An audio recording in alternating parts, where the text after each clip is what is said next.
ஆமென். சரி, இந்த நாளிலும் ஆண்டவருடைய வார்த்தைக்கு நேராய் நம்முடைய கவனத்தை திருப்பலாம்.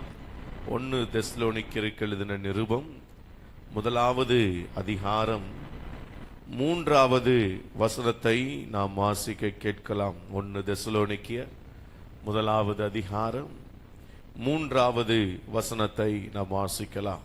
நீங்கள் தெரிந்து கொள்ளப்பட்டவர்கள் என்று நாங்கள் அறிந்து போதும். எல்லாரும் நம்ம ஜெபிக்கலாம். எல்லாரும் நம்ம ஜெபிப்போம். வானத்துக்கும் பூமிக்கும் சகல அதிகாரமும் படைத்த எங்கள் அன்பின் பரலோக பிதாவே, இந்த ஆசீர்வதிக்கப்பட்ட இந்த நல்ல நாளிலும் ஆண்டவரே, இப்பொழுதும் நீர் எங்களுக்கு கொடுத்திருக்கிற இந்த நல்ல வார்த்தைக்காக நன்றி செலுத்துகிறோம். இந்த வார்த்தையின் மூலமா நீர் எங்களோடு நீர் பேசுவீராக. பேசுகிறது நீங்கள் அல்ல, பரிசுத்த ஆவியானவர் என்ற வார்த்தையின்படி நீர் எங்களோடு பேசும். ஆண்டவரே, அடியனை மறைத்து நீர் வெளிப்படும். இங்கு வந்திருக்கிற யாவருக்கும் இந்த வார்த்தை பயனுள்ள வார்த்தையாய் மாறட்டும். ஆசீர்வதியும், பலப்படுத்தும். இயேசுவின் நாமத்தில் ஜெபிக்கிறோம் எங்கள் நல்ல பிதாவே, ஆமென். வாசிக்கலாம் மீண்டுமாய்.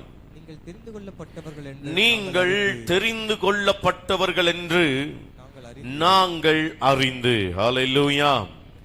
அருமையான தேவ பிள்ளைகளே, ஆண்டவராகிய கர்த்தர் கடந்த நாளிலே நான் தேவ சமூகத்தில் ஜெபித்த போது, ஆண்டவரே, என்ன வார்த்தையை எங்களுடைய சபைக்கு நீர் கொடுக்கிறே, என்னோடு நீர் பேசுங்க என்று சொல்லி தேவ சமூகத்தில் ஜெபித்த போது ஆவியானவர் இந்த வார்த்தை எனக்கு நினைப்பூட்டினார். ஆகவே இந்த வார்த்தையின்படி இன்றைக்கும் ஆவியானவர் நம்மோடு பேசுவாராக. ஆமென். கர்த்தர் நம்மோடு பேசுகிற வார்த்தைகளை ஆவியானவர் எனக்காக வைத்து நாம் சொல்ல முடியும். நான் தெரிந்து கொள்ளப்பட்டவன். சொல்லுங்க, வரிசை அப்படி சொல்லிட்டு போங்க. சித்ரா காலிருந்து வாங்க பாப்போம். சொல்லுங்க. தெரியல. நான் வந்ததே என்ன தெரியாம வந்துட்டேன் பாஸ்டர். 2 பேரும் ஊசியை போட்டாவது வீக்க வச்சிருக்கலாம்.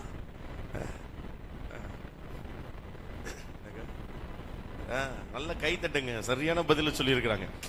உண்மையான பதிலுங்க. நல்லா தான் தட்டுங்களேன். கரெக்டான பதில்.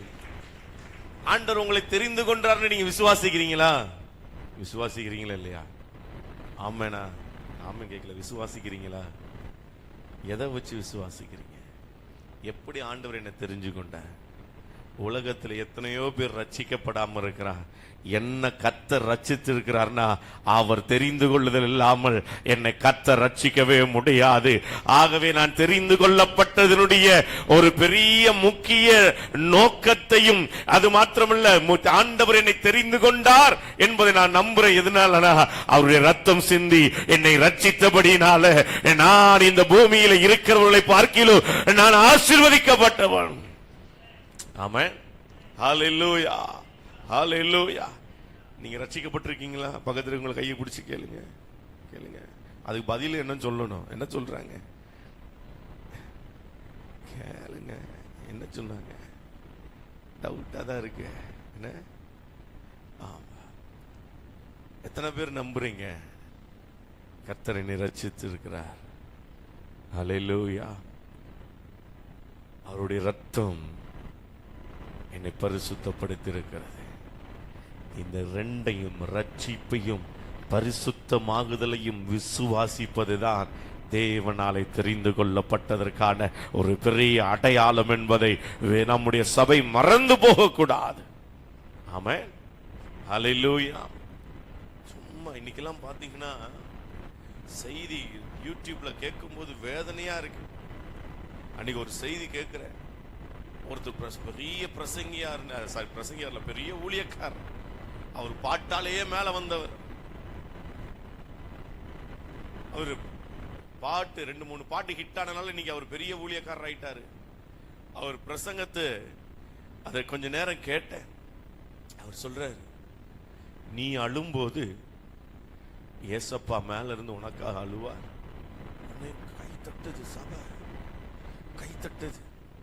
நீ அழும்போது ஏசப்பா மேல இருந்து அழுறாரு. எதுக்கு அழுறாரு? என் புள்ள இங்க அழுது, நான் அங்க அழுகிறேன். ஏசப்பா என்ன ஒண்ணு வக்கத்தவரா நீ அழும்போது அழுவதற்கு? என்ன, நீ அறிந்து கொள்ள வேண்டும். சும்மா தெரிந்து கொள்ளப்பட்டவர்கள் என்று சொல்லிட்டு போகிறதல்ல.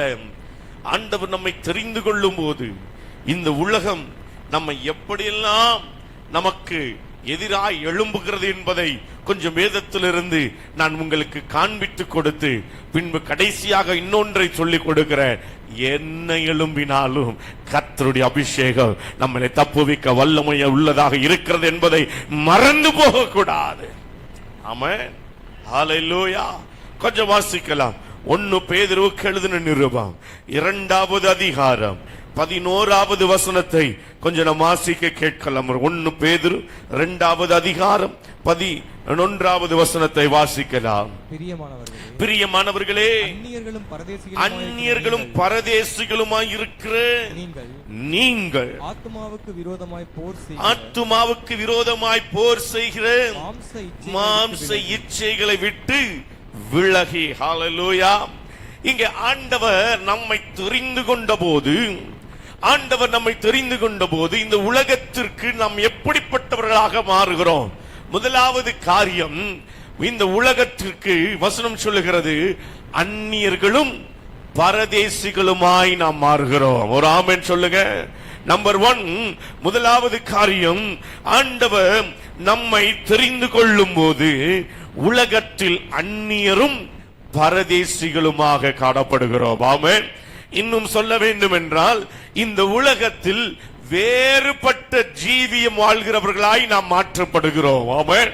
அல்லது உலகத்தில் வேறுபட்ட ஜீவியம் பண்ணுகிறவர்களாக நாம் காணப்படுகிறோம் என்பதை மறந்து போகக்கூடாது. அருமையான தேவ பிள்ளைகளே, இந்த அந்நியர் யார், இந்த பரதேசி யார்? ஆங்கில வேதாமத்தில் நீங்கள் படிக்கும் போது அந்நியர் என்று சொல்லும் போது அறிமுகமற்றவன். சொல்லுங்க, அந்நியர் என்றால் யாரு? அறிமுகமற்றவன். பரதேசி என்றால் ஆங்கில வேதாமத்தில் சொல்லப்பட்டிருக்கிறது வேறு நாட்டை சேர்ந்தவர்கள். பரதேசி என்றால் என்னன்னு சொல்லப்பட்டிருக்கிறது? வேறு நாட்டை சேர்ந்தவர்கள்.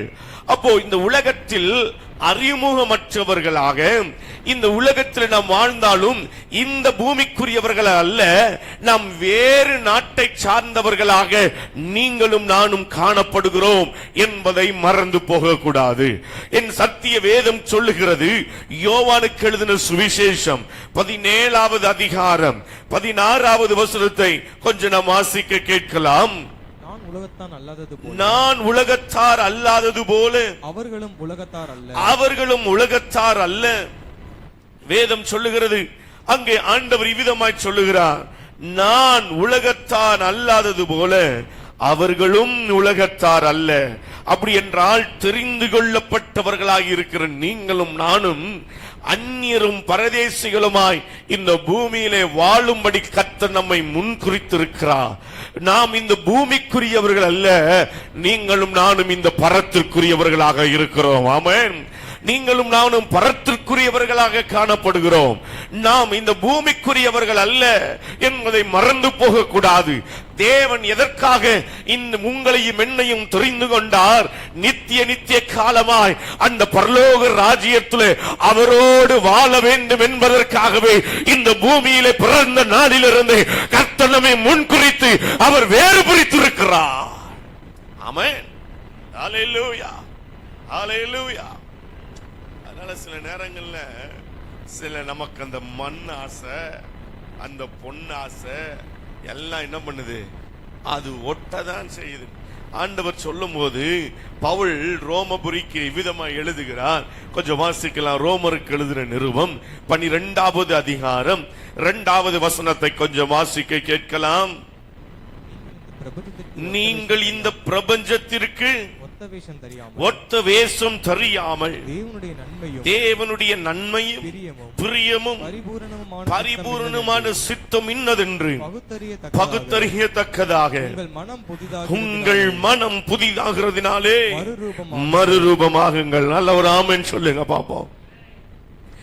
ஆண்டவர் யோவானுக்கு எழுதின சுவிசேஷத்தில் சொல்லும் போது நான் உலகத்தார் அல்லாதது போல நீங்களும் உலகத்தார் அல்ல. அப்படின்னா ஆண்டவர் தெரிந்து கொள்ளுவதனுடைய நோக்கம் நாம் அந்நியரும் பரதேசிகளுமாய் இருக்க வேண்டும், இருக்கிறோம் என்பதை ஆண்டவர் நினைப்பூட்டுகிறார். நாம் இந்த பூமிக்குரியவர்கள் அல்ல, நாம் பரத்திற்குரியவர்களாய் கர்த்தர் நம்மை மாற்றுகிறார். ஆமென், ஹல்லேலூயா. பரத்திற்குரியவர்களாய் கர்த்தர் நம்மை மாற்றுகிறார். ஆகவேதான் அங்கே பரத்திற்குரியவர்களாய் முன்குறிக்கப்பட்டவர்கள், தெரிந்து கொள்ளப்பட்டவர்கள், பரத்திற்கு சொந்தமானவர்களை அங்கே ஆவியானவர் சொல்லுகிறார், நீங்கள் இந்த பிரபஞ்சத்திற்கு ஒத்த வேஷம் தரிக்க கூடாது. ஒரு ஆமென் சொல்லுங்க பாப்போம். ஹல்லேலூயா, ஹல்லேலூயா. நீங்கள் இந்த பிரபஞ்சத்திற்கு ஒத்த வேஷம் தரியாமல் என்று வேதம் சொல்லுகிறது. அப்படி என்றால் இந்த உலகத்தோடு நாம் ஐக்கியப்பட்டு உலகத்தோடு நாம் கரைபடிந்து விடாதபடிக்கு, உலகத்தின் காரியங்களிலே சிக்கிக் கொள்ளாதபடிக்கு தேவனாலே தெரிந்து கொள்ளப்பட்டவர்கள் கவனமாய் இருக்க வேண்டும் என்று என் சத்திய வேதம் நமக்கு அறிவுறுத்துகிறது. ஒரு ஆமென் சொல்லுங்க. வசனம் சொல்லுகிறது, எவனை விழுங்கலாமோ என்று பிசாசானவன் கெச்சுகிற சிங்கம் போல் வகை தேடி சுற்றி திரிந்து கொண்டிருக்கிற இந்த கடைசி நாட்களிலே நம்முடைய இருதயத்திலேயும் நம்முடைய மனதிலேயும் ஒரு என்னாலும் பதிந்திருக்க வேண்டிய ஒன்று உண்டு என்றால், நான் இந்த பூமிக்குரியவன் அல்ல, நான் இந்த பூமிக்குரியவன் அல்ல, நான் பரத்துக்குரியவன், நான் கர்த்தராலே தெரிந்து கொள்ளப்பட்டவர், அவருடைய ரத்தத்தினாலே மீட்டெடுக்கப்பட்டவர். உலக தோற்றத்திற்கு முன்பதாகவே அவர் என்னை முன்குறித்தபடினாலே நான் இந்த உலகத்திற்கு ஒத்த வேஷம் தெரியாதவனாய் காணப்பட வேண்டும். ஆமென், ஹல்லேலூயா. நம்மளை இழுப்பதற்காக பிசாசு சில காரியங்களை கொண்டு வரலாம், உலகத்தின் கரைகளை கொண்டு வரலாம். உலகத்தோடு ஒத்த வேஷம் தரிக்கிறவர்களாக இன்றைக்கு பிசாசானவன் நம்முடைய மனதையும் இருதயத்தையும் பிசாசு கட்டி வைத்திருக்கலாம். இன்றைக்கு ஒரு முடிவெடுங்க. ஆவியானவரே, இத்தனை நாட்கள் ஒருவேளை நான் செய்த காரியங்கள் உமக்கு பிரியமில்லாமல் இருந்தால் என்னை மன்னித்து, இன்றைக்கு இந்த சத்தியம் கேட்கும் போது என்னுடைய இருதயத்தை பரிசுத்தப்படுத்துங்க, என்னுடைய சிந்தையை பரிசுத்தப்படுத்துங்க, என் இருதயத்தில் எழுதி வைங்க, நான் தெரிந்து கொள்ளப்பட்டவன், நான் தெரிந்து கொள்ளப்பட்டவள், நான் இந்த பூமிக்குரியவன் அல்ல, பரத்திற்குரியவன், பரத்திற்குரியவன். இன்றைக்கு ஆண்டவரே, நீர் என்னோடு நீர் இடைப்படுவீராக. அருமையான தேவ பிள்ளையே, வருகிற நாட்கள் இந்த சபையை கொண்டு கர்த்தர் மகிமையான காரியத்தை செய்ய இருக்கிறார். நீங்க பார்க்க தான் போறீங்க. நான் ஏதோ உங்களை உற்சாகப்படுத்த சொல்லல, ஆவியானவன் உணர்த்தினபடி நாளை சொல்லுகிறேன். மகிமையானவைகளை இந்த சபையும் இந்த பட்டணம் இந்த சபையை கொண்டு கர்த்தர் செய்கிற காரியத்தை பார்க்கக்கூடிய நாள் மிக விரைவில் இருக்கிறது என்பதை மறந்து போக கூடாது. ஆவியானவர் இப்படிப்பட்ட சத்தியங்களை கொடுக்கும் போது இதை புரிந்து கொள்வதற்கு எனக்கு கொஞ்சம் நேரமானது. ஆனாலும் ஆவியானவர் நிச்சயமாய் ஒன்றை மாத்திரம் நான் சொல்ல முடியும், நம்மை கர்த்தர் உருவாக்கி கொண்டே இருக்கிறார். நீங்களும் நானும் சுத்த பொன்னாய் இந்த பட்டணத்தில் விளங்க வேண்டும் என்பது என் கர்த்தருடைய அனாதி பிரியமாய் இருக்கிறது. ஹல்லேலூயா. அருமையான தேவ பிள்ளையே, உலகத்தோடு ஒத்த வேஷம். அநேகருடைய வாழ்க்கையில உலகம் குடிகொண்டிருக்கிறது, வசனத்தை நெருக்கி போடுகிறது, ஐஸ்வர்யத்தின் மயக்கம், உலக கவலை, இப்படிப்பட்டதான இச்சைகள் ஆண்டவருடைய வார்த்தையை அது நாசமாக்கி கொண்டிருக்கிறது. ஆவியானவர் சொல்லுகிற ஒரு வார்த்தை, அருமையான சபையே, காதுள்ளவன் கேட்க கடவன். ஆவியானவர் இந்த சபைக்கு சொல்லுகிறார், நீ ஒன்றே ஒன்று இருதயத்திலும் மனதிலும் இருக்க வேண்டும்.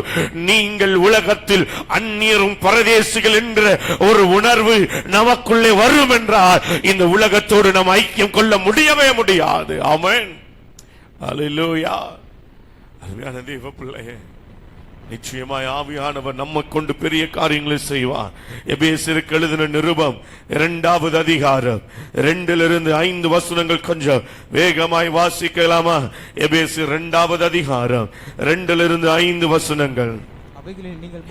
அவைகளில் நீங்கள் முற்காலத்திலே இவ்வுலக வழக்கத்திற்கு ஏற்றபடியாகவும் கீழ்ப்படியாமையின் பிள்ளைகளிடத்தில் இப்பொழுது கிரியை செய்கிற ஆகாயத்து அதிகார பிரபு ஆகிய ஆவிக்கேற்றபடியாகவும் நடந்து கொண்டீர்கள்.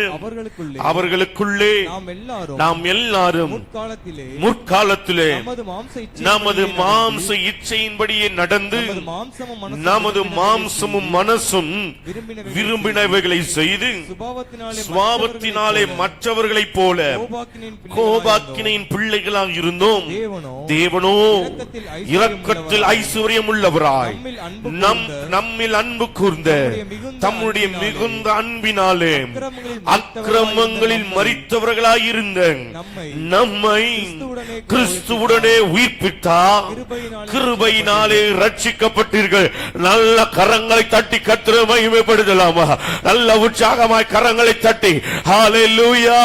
கர்த்தர் நல்லவர். நல்ல கரங்களை தட்டி கர்த்தரை மகிமைப்படுத்துவோம். கர்த்தர் நல்லவர்.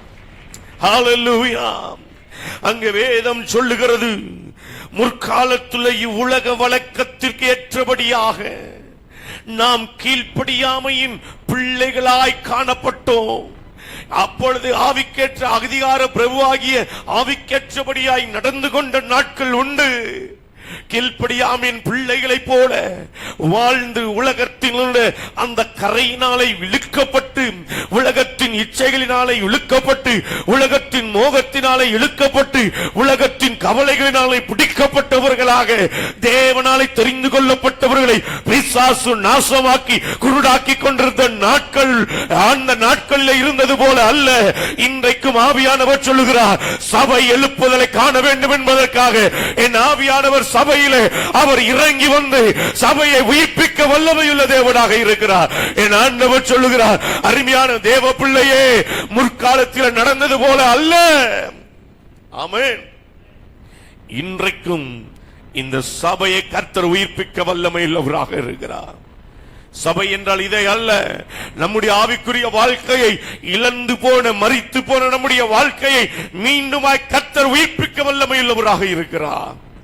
அருமையான தேவ பிள்ளையே, என் சத்தத்தை கேட்டுக்கொண்டிருக்கிற தேவ ஜனமே, இதை பார்க்கிற தேவ பிள்ளையே, இதை பார்க்க போகிற தேவ ஜனமே, நீ யாராயிருந்தாலும் சரி, ஆவியானவர் உங்களுக்கு பிரத்யட்சமாய் சொல்லுகிற ஒரு வார்த்தை என்ன என்றால், உங்களுடைய வாழ்க்கை இந்த உலகத்தில் வேறுபட்ட ஜீவியம் வாழ வேண்டும் என்பதை கர்த்தர் விரும்புகிறார். ஆமென். ஹல்லேலூயா. ஹல்லேலூயா. அருமையான தேவ பிள்ளைகளே, நமக்கும் மற்றவர்களுக்கும் ஒரு வித்தியாசத்தை கர்த்தர் வைத்திருக்கிறார்.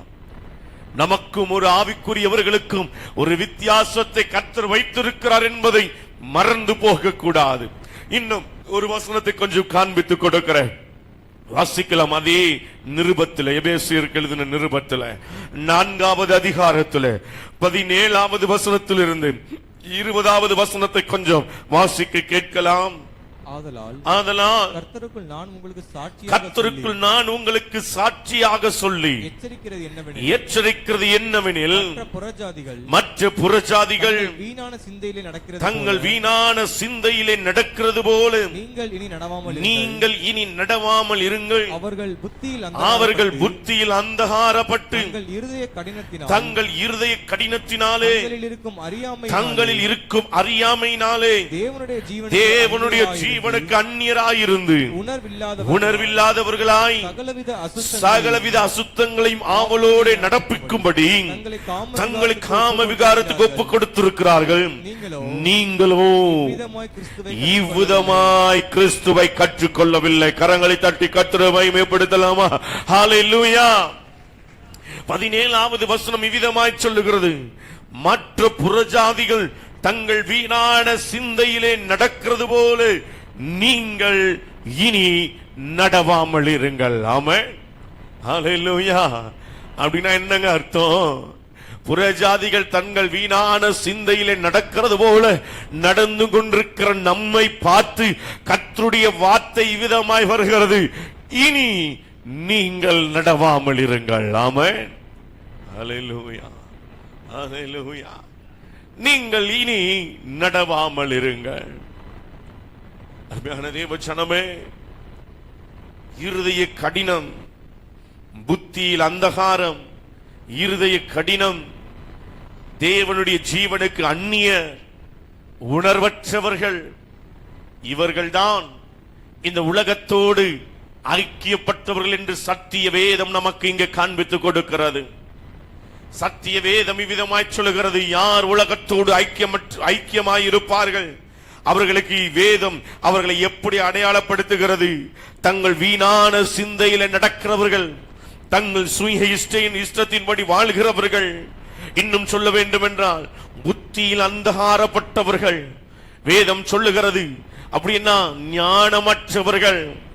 ஞானமற்றவர்கள் இந்த உலகத்திலே அவர்கள் ஞானமற்றவர்களாக, அறிவில்லாதவர்களாக இருக்கிறார்கள்.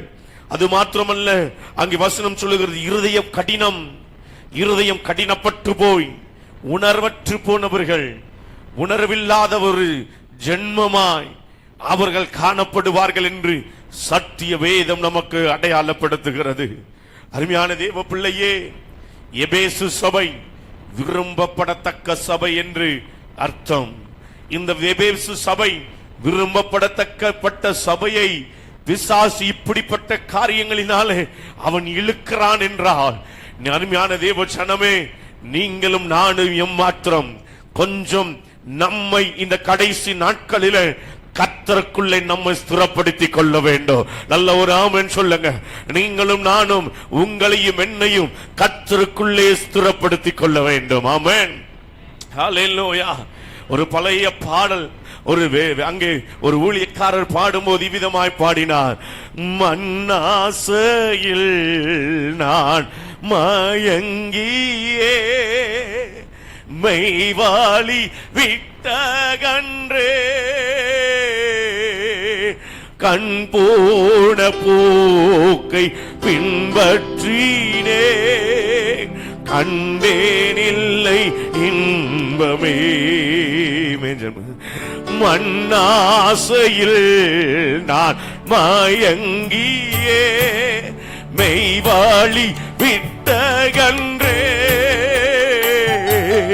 கண் போன போக்கை பின்பற்றினே கண்டேனில்லை இன்பமே. காணாமல் போன ஆட்டை என்னை தேடி வந்த தெய்வமே, வாழ்நாளெல்லாம் உம் பாதம் சேரும் பாதையில் நடத்துவே. கூயவனே கூயவனே சொல்லுங்க, படைப்பின் காரணனே களிமண்ணான கண்ணோக்கி களிமண்ணான கண்ணோக்கி. அருமையான தேவன் ஜனமே, மண்ணாசையினால் இழுக்கப்பட்டவர்கள். அநேக கிறிஸ்தவர்களுடைய ஆவிக்குரிய வாழ்க்கை நாசமாகி கொண்டிருக்கிறது. இருதய கடினம், ஆலயத்தில் கர்த்தருடைய வார்த்தை கேட்பதற்கு இருதய கடினம். ஆலயம் நடந்து கொண்டிருந்தாலும் வீட்டிலே உட்கார்ந்து கொண்டு சொந்த காரியங்களை பார்க்கிற உணர்வற்ற போய் இருக்கிற நம்முடைய இருதயம், கர்த்தருடைய வார்த்தைக்கு கீழ்ப்படியாதபடிக்கு அந்தகாரப்பட்ட நம்முடைய மனது, இதையெல்லாம் ஆவியானவர் இந்த நாட்களிலே பார்த்து நம்மை பார்த்து சொல்லுகிற ஒரு காரியம், நீங்கள் இனி இப்படி நடவாதிருங்கள். ஆமென், ஆமென். வர மாட்டேது. ஹல்லேலூயா, ஹல்லேலூயா, ஹல்லேலூயா. பாஸ்டர் பத்திரிக்கை வச்சுட்டா பாஸ்டர், ஞாயிற்றுக்கிழமை ஃபங்க்ஷன். ஸ்டான்லி பாஸ்டர் அழகா சொல்லியிருப்பார், எத்தனை பேர் கவனிச்சிருக்கீங்கன்னு தெரியல. ஃபங்க்ஷன் ஃபங்க்ஷன் ஃபங்க்ஷன் ஃபங்க்ஷன், கடைசி உனக்கு எதுவுமே ஃபங்க்ஷன் ஆகாம போயிடும். கவனிச்சிருக்கீங்களா? ஞாயிற்றுக்கிழமை ஃபங்க்ஷன், உபவாச ஜெபம்னா ஃபங்க்ஷன், ஆயத்த ஜெபம்னா ஃபங்க்ஷன், புதன்கிழமை ஜெபம்னா ஃபங்க்ஷன், வீட்டுக்கு கூப்பிட்டோம்னா ஃபங்க்ஷனோ ஃபங்க்ஷன். அப்புறம் ஆண்டவர் சொல்லுவாரு, இந்த ஃபங்க்ஷன் ஃபங்க்ஷன் போறதுனால தானடா அப்பப்ப ஜம்ப் பண்ணிட்டு இருக்க, நீ ஃபங்க்ஷன் ஆகாமே கொஞ்சம் உட்கார்ந்துரு. ஹலோ, ஹல்லேலூயா. பக்கத்துல இருக்கிற கையை பிடிச்சு கேளுங்க, ஃபங்க்ஷன் போறீங்களா? ஃபங்க்ஷன் ஆகாது சொல்லிருங்க. சர்ச்சை விட்டுட்டு ஃபங்க்ஷன் போறீங்களா? எதுவும் ஃபங்க்ஷன் ஆகாது. ஆமென், ஹல்லேலூயா, ஆமென். ஒத்துக்கிட்டீங்க. கர்த்தர் உங்களோடு இருப்பாராக. ஞாயிற்றுக்கிழமை கட் பண்ணிட்டு ஃபங்க்ஷன் போனீங்கன்னா சாப்பிட்றதெல்லாம் 3 நாள் ஆஸ்பத்திரியில் குளுக்கோஸ் ஏற்ற வேண்டிய நிலைமை வந்துடும். புரிஞ்சவங்க சிரிக்கிறாங்க. ஆமா, கர்த்தர் நல்லவர். ஹல்லேலூயா. ஆமா. அதுக்கப்புறம் கரியாசையில் நான் போனேனே ஆஸ்பத்திரியில், அதை நீங்களே முடிச்சுக்கோங்க என்ன. ஆமா. அப்புறம் கண்ட இடத்துலயும் ஊசி, பார்க்கிற இடமெல்லாம் மருந்து. ஆவியானவர் நம்மோடு பேசுகிறேன். எத்தனை பேர் நம்புறீங்க? கரங்களை உயர்த்தி. இன்றைக்கும் ஆவியானவர் என்னோடு பேசி கொண்டிருக்கிறார். தேவ பிள்ளைய பக்கத்தில் இருக்கிறவங்களை பார்த்து சொல்லுங்க, இனி இப்படி நடக்காதீங்க. ஹல்லேலூயா. என வேதம் சொல்லுகிறது, 2 கொரிந்தியர் 6வது அதிகாரம் 14வது வசனத்தை கொஞ்சம் நம்ம வாசிக்க கேட்கலாம். 2 கொரிந்தியர் 6:14. அந்நிய நுகத்திலே அவிசுவாசிகளுடன் அவிசுவாசிகளுடன் பிணைக்கப்படாதிருப்பீர்களாக. நீதிக்கும் அநீதிக்கும் சம்பந்தம் ஏது? ஒளிக்கும் இருளுக்கும் ஐக்கியம் ஏது? நல்ல ஒரு ஆமென் சொல்லுங்களேன். ஹல்லேலூயா. அந்நிய நுகத்திலே அவிசுவாசிகளுடன் என்ன பண்ணாதீங்க? பிணைக்கப்படாதீங்க. நீதிக்கு அநீதிக்கு என்ன கிடையாது? சம்பந்தம் கிடையாது பிரதர், சம்பந்தம் கிடையாது. ஆமா, சிலர் சொல்லுவாங்க, நீ போய் அவனை ரட்சி. நீங்க சொல்லணும். சில வீட்டுல மாப்பிள்ள பாக்குற வீட்டுல இந்த பொண்ணை எப்படியாவது தள்ளி விடுறதுக்கு சொல்லுவாங்க, நீ போய் அவனை ரட்சிக்க மாட்டியா? நீங்க சொல்லணும். அப்படி சொல்றவங்கள்ட்ட 27 வருஷம் அந்த தாயின் தகப்பனும் செய்யாததா நான் போய் செய்ய போறேன், அதனால அப்படிப்பட்ட இதுக்கு நான் போகிறது இல்ல. ஆமென் சொல்லுங்க. நல்ல குடும்பம், எல்லா வசதி இருக்குன்னு போய் மாட்டிக்க கூடாது. ஆமென். என்னது ஆமென் வர மாட்டேன். ஆமா, மாட்டிக்காதீங்க. முக்கியமா வாலிப தம்பி வாலிப தங்கச்சிக்கு சொல்றேன், அது தராங்க இது தராங்க, இது கொடுக்குறாங்க அது கொடுக்குறாதங்க, உன் கால் சிக்கிடக்கூடாது. ஆமென். அப்புறம் உன் நுகத்தை யாராலும் எடுக்க முடியாது. நீ எப்பொழுதும் இப்படிதான் இருக்கணும். உன் நுகம் பெரிய பாரமாய் மாறிவிடும். ஆமென். ஆமென் வர மாட்டேது. அதனால வாலிப தம்பி தங்கச்சிகளுக்கு சொல்றேன், உங்களுக்கு கல்யாண காரியத்துக்கு பேச்சு எடுக்கிறாங்களா, ஒழுங்கா ஜெபம் பண்ணுங்க.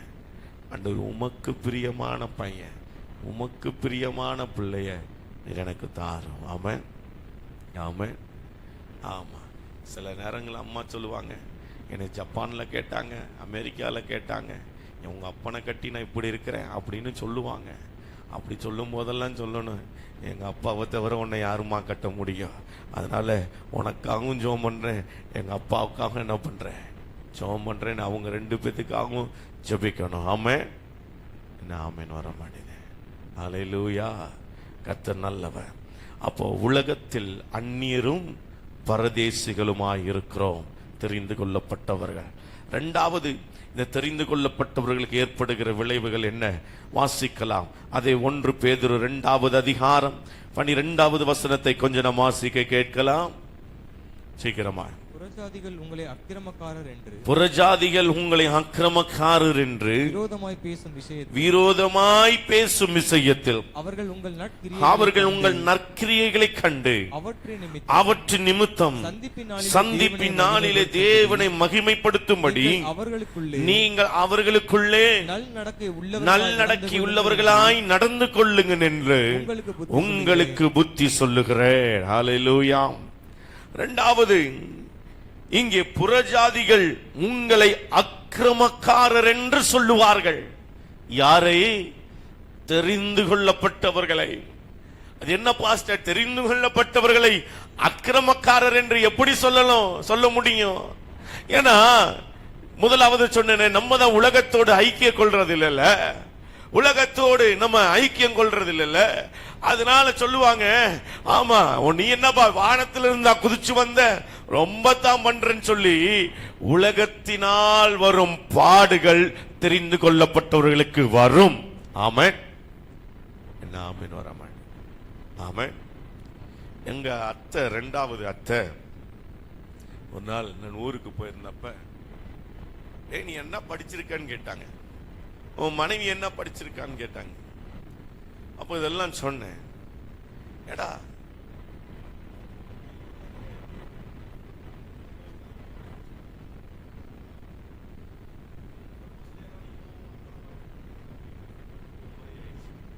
நீ ஒழுங்கா உன் மனைவிக்கு ஒரு வேலை, உனக்கு ஒரு வேலையை பார்த்து நீ என்ன பண்ணு, வேலை பார்த்துட்டே ஊழியம் செய்ய மாட்டியா? அவங்க அப்பா தான் கஷ்டப்பட்டாரு, நீயுமா படணும், அப்படி இப்படின்னு சொன்னார்.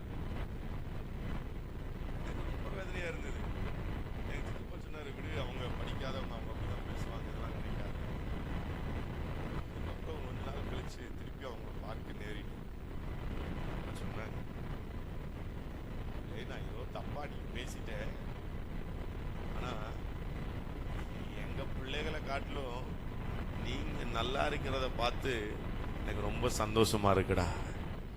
ஆமென் சொல்ல மாட்டீங்கல்ல? ஹல்லேலூயா. ஏன்னு கேட்டா, எதுக்கு அப்படி சொன்னாங்கன்னா, ஒரு நாள் ஞாயிற்றுக்கிழமை அங்கே ஏதோ ஒரு விசேஷத்துக்கு நாங்கள் வரமாட்டோம்னு சொன்னோம். அது அவங்களுக்கு அவ்வளோ பெரிய ஒரு கோபம். நீங்கள் என்ன வானத்துலேருந்து தான் வந்தீங்க கேட்பாங்க, நம்மளே பார்த்து கேட்பாங்க. வானத்துலேருந்து தான் வந்தேன். ஆமாம், நான் இந்த பூமிக்குரியவன். வசனம் என்ன சொல்லுது? நீங்கள் எதுக்குரியவங்க? பூமிக்குரியவங்களா? ஆமாம். எத்தனை பேர் வீட்டில் சொந்த வீடு வச்சுருக்கீங்க? நமக்கு பரலோகத்தில் இருக்கா? ஒரு ஆளுக்கு சொல்ல மாட்டீங்களே. நம்பிக்கை இல்லாத ஜனங்க.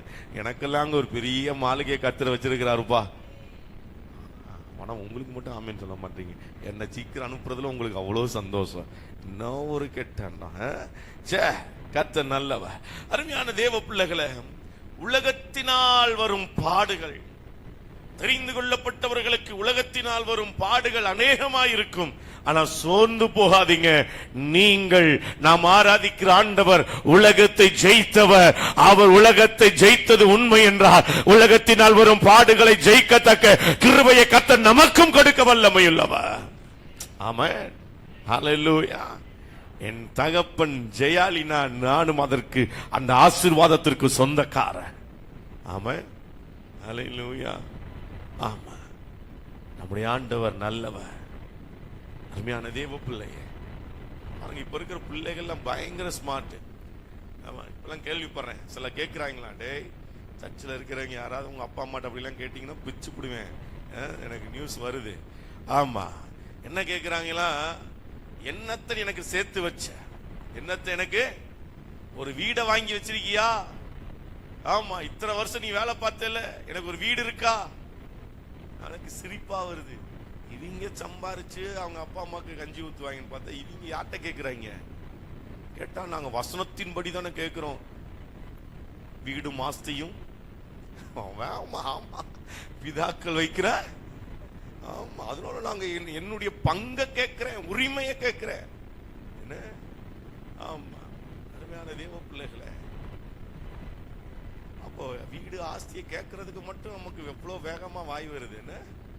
நம்ம அப்படி அல்ல. ஏன் சொல்றேன்னா, நம்ம இந்த பூமிக்குரியவர்கள் அல்ல. ஆமென்.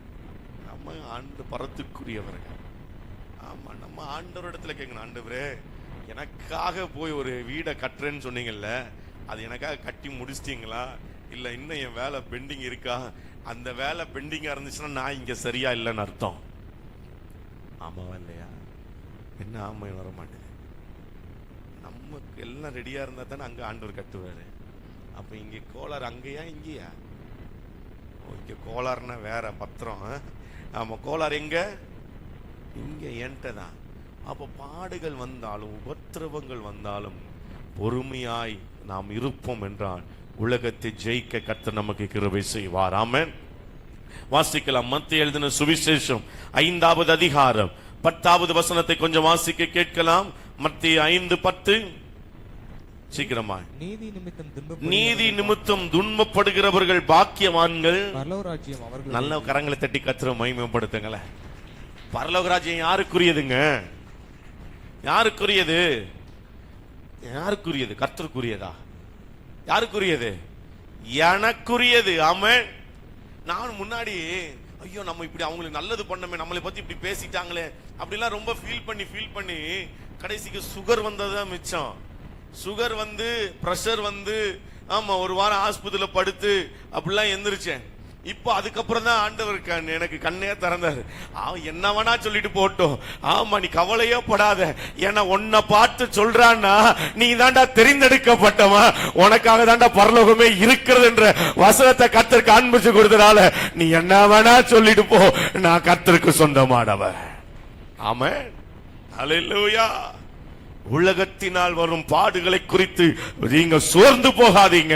ஏன்னா நீ உலகத்தினால் வரும் பாடுகள் எல்லா மனுஷருக்கும் அல்ல, தெரிந்து கொள்ளப்பட்டவர்களுக்கு மாத்திரமே உலகத்தினால் வரும் பாடுகள் வரும். ஆனால் கர்த்தர் சொல்கிறார், நான் உலகத்தை ஜெயித்தேன். ஆமென். ஹல்லேலூயா. வாசிக்கலாம் கொஞ்சம் வேகமா. யோவானுக்கு எழுதின சுவிசேஷம் 15வது அதிகாரம் 18-19 வசனங்களை கொஞ்சம் வாசிக்க கேட்கலாம். யோவான் 15, 18, 19. உலகம் உங்களை பகைத்தால். எல்லாரும் சேர்ந்து எல்லாம் எடுத்துட்டீங்களா? வாசிங்க பாப்போம். உலகம் உங்களை பகைத்தால் அது உங்களை பகைக்கிறதற்கு முன்னே என்னை பகைத்ததென்று அறியுங்கள். நீங்கள் உலகத்தாராய் இருந்தால் உலகம் தன்னுடையதை சிநேகிக்கும். நீங்கள் உலகத்தாராய் இராதபடியினாலும் நான் உங்களை உலகத்திலிருந்து தெரிந்து கொண்டபடியினாலும். சொல்லுங்க, உலகம் உங்களை. ஆமா, இனிலிருந்து யாரும் விம்பி அழாதீங்க.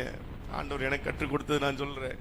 நம்மளுக்கு நெத்தி கல்லறிய பேசுறாங்களா, அழாதீங்க. நல்லது செஞ்சதானே ஆண்டவரே, நான் இப்படிதானே உங்களுடைய வார்த்தை தானே சொன்னேன், அழாதீங்க. ஆண்டவர் சொல்றாரு, டே அவன் ஒன்ன பகைக்கிறதுக்கு முன்னாடி யார பகைச்சிட்டு இருக்கான்? உனக்கு கொடுத்த வார்த்தை கொடுத்த என்ன பகைக்கிறான். நீ எதை குறிச்சு கவலைப்படாத, விட்டுரு. அங்க ஆண்டவர் சொல்றாரு, நீ உலகத்தரா இல்லடா, நான் உன்னை உலகத்திலிருந்து பிரித்தெடுத்த. ஆகவே இந்த உலகத்தினால் வரும் பாடுகள் உன்னை ஒன்றும் சேதப்படுத்த முடியாது.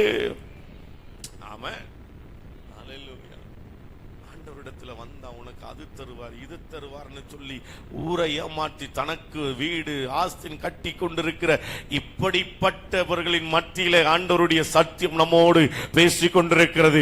உலகத்திலே பாடுகள் வரும், ஆனால் அந்த பாடுகள் உன்னை ஒன்றும் சேதப்படுத்த முடியவே முடியாது. ஆமென். ஹல்லேலூயா. வாசிக்கலாம் இன்னொரு வசனத்தை. அதே 1 பேதுரு 2வது அதிகாரம் 19, 20 வசனங்களை கொஞ்சம் நாம் வாசிக்க கேட்கலாம் சீக்கிரமாய். ஏனெனில் தேவன் மேல் பற்றுதலாய் இருக்கிற மனசாட்சி நிமித்தம், தேவன் மேல் பற்றுதலாய் இருக்கிற மனசாட்சி நிமித்தம் ஒருவன் அநியாயமாய் பாடுபட்டு உபத்திரவங்களை பொறுமையாய் சகித்தால் அதுவே பிரீதியாய் இருக்கும். நீங்கள் குற்றம் செய்து அடிக்கப்படும் போது பொறுமையோடு சகித்தால் அதனால் என்ன கீர்த்தி உண்டு? நீங்கள் நன்மை செய்து பாடுபடும் போது பொறுமையோடு சகித்தால் அதுவே தேவனுக்கு முன்பாக பிரீதியாயிருக்கும். நீங்கள் அழைக்கப்பட்டும் எதற்காக வாசிப்பாங்க? இதற்காக நீங்கள் அழைக்கப்பட்டும் இருக்கிறீர்கள். ஏனெனில் கிறிஸ்து உங்களுக்காக பாடுபட்டு நீங்கள் தம்முடைய அடிச்சுவடுகளை தொடர்ந்து வரும்படி உங்களுக்கு மாதிரியை பின் வைத்து போனார். ஹல்லேலூயா. உலகத்துல தெரிந்து கொள்ளப்பட்டவனுக்கு பாடுகள் வரும்போது கொஞ்சம் பொறுமையா இருக்கணும். ஆண்டவரே உமக்கு கண்ணு இருக்கா, காது இருக்கா, என்னை ஏன் இப்படி போட்டு அடிக்கிறீர், ஏன் ஆண்டவரே இப்படி போட்டு என்னை உபத்திரவப்படுத்துகிறேன் என்று கேட்காமல், அழுகையின் நேரத்திலும் உபத்திரவத்தின் நேரத்திலும் யாரெல்லாம் கர்த்தரை நோக்கி ஆண்டவரே அன்றியும் உமது தீர்மானத்தின்படி அழைக்கப்பட்டவர்களுக்கு சகலமும் நன்மைக்கு எதுவாய் நடக்கும் என்பதை நான் அறிந்திருக்கிறேன் என்று சொல்லி யாரெல்லாம் பாடுகளின் மத்தியிலும் கர்த்தரை நோக்கி உயர்த்துகிறார்களோ, கர்த்தர் அவர்களை கையில் எடுத்து அவர் மகிமைப்படுத்த என் ஆண்டவர் வல்லமையுள்ளவர். ஹல்லேலூயா, ஹல்லேலூயா. பாருங்க, அப்போஸ்தலனாகிய பவுல் இடத்துல பவுலே கொஞ்சம் யோசித்து பாருங்களேன். இயேசுவினுடைய அந்த 11 சீடர்கள், அதுல ஒரு 12 சீடர்ல ஒருத்தன் போயிட்டான், 11 அடுத்து ஒருத்தன் வந்தான். இந்த 12 பேர் இருந்தாலும் இந்த 12 பேரை காட்டிலும் கர்த்தர் தமஸ்கு பட்டணத்துல நேர்த்தெருவுல ஒருவனை தெரிந்து கொண்டார். யாரு யாரு யாருப்பா? என்ன நீங்க இப்படி இருக்கீங்க? எனக்கு தெரிஞ்சதுல அண்ணா நகர் 1, 2, 3, தமஸ்கு தெரியலாம் தெரியாது என்ன, உங்களை எல்லாம் கொண்டு போய் அப்போ இங்க வாசிக்கிறோம் தமஸ்கு. ஆமா, அங்க அவனை அழைச்சு ஆண்டவர் சொன்னாரு, இவனை நான் பயன்படுத்தும் பாத்திரமாய் இவனை இருப்பான் என்று சொன்னது மாத்திரமல்ல, 12 சீஷர்களுக்கும் கிடைக்காத ஒரு காரியம் இந்த பவுலுக்கு கிடைச்சது. என்ன காரியம் தெரியுமா? அப்போஸ்தலர் நடபடிகள் 20வது அதிகாரத்தை நீங்க வாசிச்சு பார்த்தீங்கன்னா 20வது வசனம் சொல்லப்பட்டிருக்கிறது. 20வது அதிகாரத்துல 20வது வசனம் வாசிங்க. 22 அப்போது பாலடி. இப்பொழுதும் நான் ஆவியிலே கட்டுண்டவனாய் எருசலேமுக்கு போகிறேன். அங்கே எனக்கு நேரிடும் காரியங்களை நான் அறியேன். 23 கட்டுகளும் உபத்திரவங்களும் எனக்கு வைத்திருக்கிறது என்று யாரு சொல்றது? பவுல் சொல்றாரு. எத்தனை இடத்துல அடி, ஒரு இடத்துல எல்லாம் அடி. ஆனா பவுல் சொல்றாரு, கட்டுகள் உபத்திரவம் இருக்குது. ஆனா நான் அதுக்கு 24 என்று நினைக்கிறேன். தொடர்ந்து வாசித்து பாருங்க. என் பிராணன் நான் என்ன பண்றதில்ல, அருமையா என்றதில்லை, எதற்காக பிடிக்கப்பட்டனோ அதை பிடித்துக் கொள்ளும்படிக்கு ஆசையாய் நான் தொடருகிறேன் என்று தான் சொல்றாரே தவிர நான் முடிச்சுக்கலன்னு சொல்லல. ஆமென், ஹல்லேலூயா, ஆமென். இன்றைக்கு ஆவியானவர் நம்மோடு பேசுகிறார். உலகத்தினால் வரும் பாடுகளை பார்த்து பயந்து போகாதீங்க. இது தெரிந்து கொள்ளப்பட்டவர்களுக்கு நேரிடுகிறது அன்றி வேறு யாருக்கும் இல்ல. 3வது ஒரு காரியத்தை சொல்லி முடிக்கிறேன். வாசிக்கலாம். 1 பேதுரு 2வது அதிகாரம் 13வது வசனத்தை கொஞ்சம் வாசிக்க கேட்கலாம். 1 பேதுரு 2:13. நீங்கள் மனுஷருடைய கட்டளைகள் யாவற்றிற்கும் கர்த்தர் நிமித்தம் கீழ்ப்படியுங்கள். ஹல்லேலூயா. 3வது காரியம், உலகத்தினால் குற்றம் சாட்டப்படாதபடி கர்த்தர் நிமித்தம் கீழ்ப்படியுங்கள். ஆமென். உலகத்தினால் குற்றம் சாட்டாதபடி கர்த்தர் நிமித்தம் கீழ்ப்படியுங்கள். ஏன்னா பேதுரு, அப்போஸ்தலனாகிய பேதுரு வாழ்ந்த காலத்துல இந்த கிறிஸ்தவர்கள் சட்டத்திற்கு புறம்பானவர்கள், கலகம் விளைவிப்பவர்கள், அவங்க சொல்றதெல்லாம் கேட்க மாட்டாங்க கிறிஸ்தவங்க அப்படின்னு சொல்லி ஒரு பேர் இருந்தது. ஆகவே தான் பேதுரு சொல்றாரு, நீங்கள் மனுஷருடைய கட்டளைகள் யாவற்றிற்கும் கர்த்தர் நிமித்தம் என்ன பண்ண வேண்டும்? கீழ்ப்படியணும். அதுல ஒன்னும் குற்றம் சாட்டக்கூடாதுப்பா. இவன் கீழ்ப்படிய மாட்டான், இவன் என்னத்த கோயிலுக்கு போறான், என்னத்த இயேசுநாதரை வணங்குறான்னு சொல்லி உன்னை குற்றம் சாட்டிடக்கூடாது. ஆகவே உன்னை குற்றம் சாட்ட விடாதபடிக்கு நீ அதற்கும் என்ன பண்ண வேண்டும்?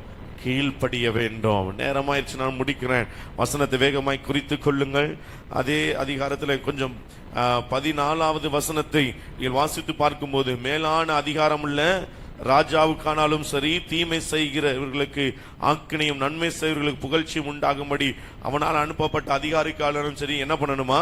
கீழ்ப்படியணும் வசனம் சொல்லுகிறது. ரோமர் 13வது அதிகாரத்துல 1-5 வசனங்களை எழுதி கொள்ளுங்கள். ரோமர் 13வது அதிகாரம் 1வது வசனத்தையும் 5வது வசனத்தையும் நீங்கள் குறித்து கொள்ளுங்கள். 5வது வசனம் சொல்லுகிறது, மனசாட்சி நிமித்தம் என்ன பண்ணணும்? கீழ்ப்படியணும். அப்படின்னா அந்த காரியம் கர்த்தருக்கு பிரியமா இருக்குமா? அதுதான் அங்கே பவுல் சொல்றாரு. நம்ம மனசாட்சி நிமித்தம் என்ன பண்ணணும்? கீழ்ப்படிய வேண்டும் என்று அங்கே பவுல் சொல்லுகிறார். தீத்துவின் நிருபம் 3வது அதிகாரம் 1வது வசனம். தீத்துவின் நிருபம் 3வது அதிகாரம் 1வது வசனத்தை நீங்கள் குறித்துக் கொள்ளுங்கள். அருமையான தேவ பிள்ளையே, சில நேரங்களிலே அதான் இந்த மனசாட்சி நிமித்தம் கீழ்ப்படியணும். பாருங்க, அதுக்கு ஒரு எக்ஸாம்பிளை சொல்லி நான் முடிக்கிறேன். சாத்ராக் மேஷாக் ஆபேத்நேகோவை நேபுகாத்நேச்சார் என்ன சொன்னாரு? நேபுகாத்நேச்சார் தானே என்ன சொன்னாரு? அந்த சிலைய, ஆமா, இப்ப அவங்க கீழ்ப்படிஞ்சாங்களா?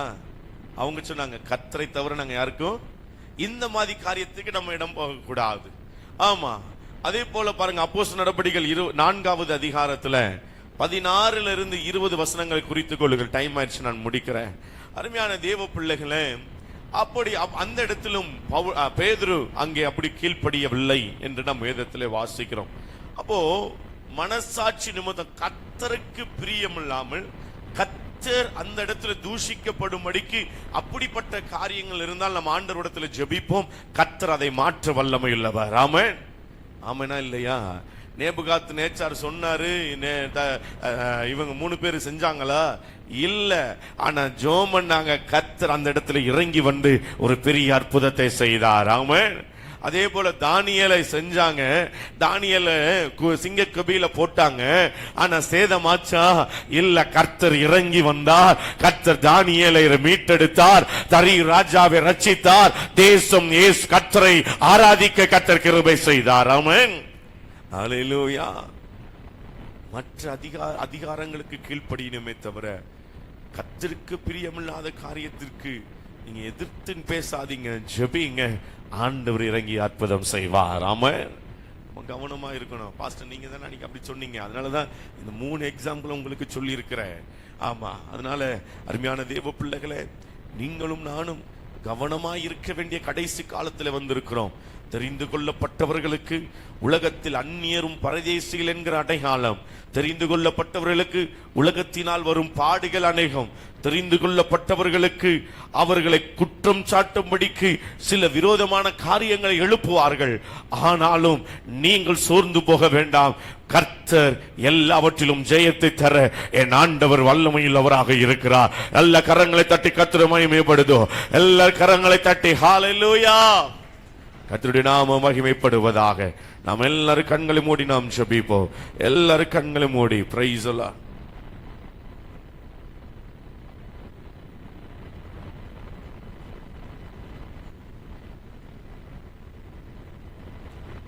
எங்களை அளவில்லாமல் நேசித்து வழி நடத்துகிற எங்கள் அன்பின் ஆண்டவரே, உம்முடைய பரிசுத்த நாமத்துக்கு ஸ்தோத்திரம்.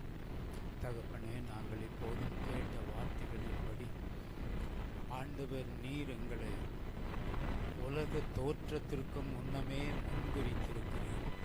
ஆண்டவரே, நீர் முன்குறித்தவர்களை நீர் வேறு குறித்தும் அபிஷேகித்தும் இருக்கிறீர். ஆண்டவரே, யாரையெல்லாம் நீர் முன்குறித்தீரோ அவர்களை ஒருபோதும் நீர் விட்டு விலகி போனதில்லை. கர்த்தாவே, எங்களை எல்லாம் உலக தோற்றத்திற்கு முன்னமே முன்குறித்தவர். தாயின் வயிற்றில் இருக்கும்போதே எங்களை தெரிந்து கொண்ட கர்த்தர், நீர் எங்களை ஏற்ற காலத்தில் நீர் தெரிந்தெடுத்து வேறு குறித்து உம்முடைய நாம மகிமைக்காக வாழும்படியாக எங்களை வைத்திருக்கிறீர். அதற்காக ஸ்தோத்திரம். கர்த்தாவே, எங்களுடைய வாழ்விலே இன்பமானாலும் துன்பமானாலும் உலகம் எங்களை நேசித்தாலும் பகைத்தாலும் எங்களுக்கு கிறிஸ்துவின் பிரமாணங்களை நிறைவேற்றத்தக்கதாக கிறிஸ்துவுக்கு பிரியமான மக்களாக நாங்கள் வாழ எங்கள் ஆண்டவர் எங்கள் ஒவ்வொருவருக்கும் கிருபையும் பலனும் தரும்படியாய் கெஞ்சுகிறோம். ஆண்டவரே, நாங்கள் உலகத்தை சிநேகித்து உலகத்தின் பின்னே ஓடுகிறவர்களாய் அல்ல, கர்த்தரையே நேசித்து கர்த்தரையே நோக்கி எங்களுடைய ஓட்டத்தை ஓடி முடிக்க ஆண்டவர் எங்கள் எல்லாருக்கும் கிருபையும் பலனும் தரும்படி கெஞ்சுகிறோம். கர்த்தாவே, எங்களை அழைத்தவரும் வேறு பிரித்தவரும் ஆகிய கர்த்தர், நான் உன்னை விட்டு விலகுவதும் இல்லை, உன்னை கைவிடுவதும் இல்லை என்று சொன்ன உம்முடைய வார்த்தைகளை நம்பி உம்முடைய வழியிலேயே நாங்கள் நடக்க ஆரம்பித்திருக்கிறோம். கர்த்தர் எங்களை இன்னும் பலப்படுத்தி பாதுகாத்து பராமரித்து நடத்துவீராக. எங்களை தெரிந்து கொண்ட நோக்கம் எங்களுடைய வாழ்விலே பூரணமாய் நிறைவேறும். ஆசீர்வதியும் ஆண்டவரே. கர்த்தர் தம்முடைய மக்களுக்காக தம்மை ஸ்தோத்தரிக்கிறோம். கர்த்தர் இவர்களுக்கு கொடுத்த பிள்ளைகளின் பிள்ளைகளுக்காக தம்மை ஸ்தோத்தரிக்கிறோம். ஒவ்வொருவரையும் நீர் ஆசீர்வதியும். கர்த்தருக்கு பயந்து கர்த்தருடைய வழிகளில் நடக்க ஆண்டவர் நித்தமும் போதித்து நடத்துகிறார். ஆசீர்வதியும், காத்துக்கொள்ளும். மீதியான வேலையெல்லாம் நீர் பொறுப்படுத்தி நடக்கும். மீட்பர் இயேசுவின் நாமத்தில் வேண்டுகிறோம் ஜீவனுள்ள நல்ல பிதாவே. ஆமென், ஆமென். என் ஆத்மாவே கர்த்தரை ஸ்தோத்திரி, என் முழு உலகோடைய பரிசுத்த நாமத்தை ஸ்தோத்திரி. ஆத்மாவே கர்த்தரை ஸ்தோத்திரி, அவர் செய்த சகல உபகாரங்களை மறவாதே.